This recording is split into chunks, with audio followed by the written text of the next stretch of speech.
នឹងគ្នាឥឡូវយើងមកដល់ផ្លូវកន្លែងដែលយើងបងត្រីណាថ្ងៃហ្នឹងដឹងរួចផ្លែសាំងនឹងអត់ទេបងប្អូនទាំងគ្នាចាំមើលត្រីយើងដឹងបាននឹងអត់ទេបងប្អូនទាំងអស់គ្នាចាំតាមបងប្អូនគ្នាអ្នកទាំងអស់គ្នាកន្លែងគេល្បីគេល្បីកន្លែងហ្នឹងគេបងត្រីគេរត់ត្រី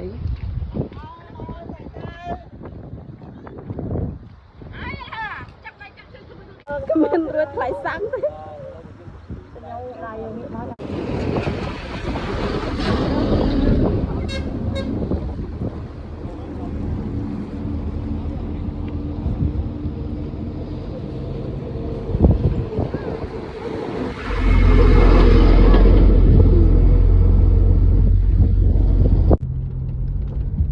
ពីណានៅមកអានេះខឹងអញរឹងអីអូយអីខឹងខ្ញុំរឹងអីឡើងឡានមកអូយធ្វើចរិតក្មេងតូចម៉ែមកឥឡូវឡើងឡានមកឥឡូវសុំវល់មកឡើងឡានមកខឹងខ្ញុំរឹងអីមកឡើងឡានមកនិយាយគ្នាសិនមើលចុយខោអីត្រៃអីអូយឡើងឡានមកអីពូអញទ្រាំលេខបានឡើយអូមកជីឡានមកឡើងឡានមកឥឡូវសាក់ចុះជីមកដាក់ត្មងទៅចុះយកមកហើយនេះអ្នកទាំងអស់គ្នាបឹងមកអត់ទាន់ឆប់អាហ្នឹងក៏យើងបឹងហើយយើងហូបសិន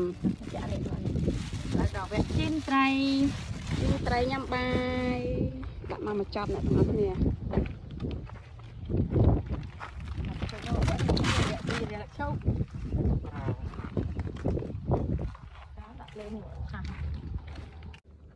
នឹង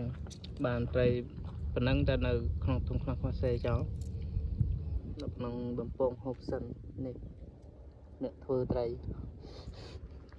មកដូចថាយើងមកបានសកូសម្ភារៈគ្នាយើងបងបើជា3ម៉ោងណាបានប៉ុណ្ណឹងទេ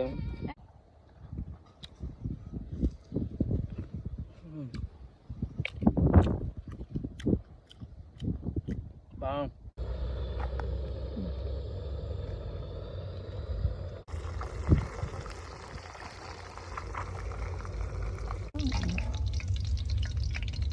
ឥឡូវត្រីឆ្អិនហើយបងប្អូនហើយនេះ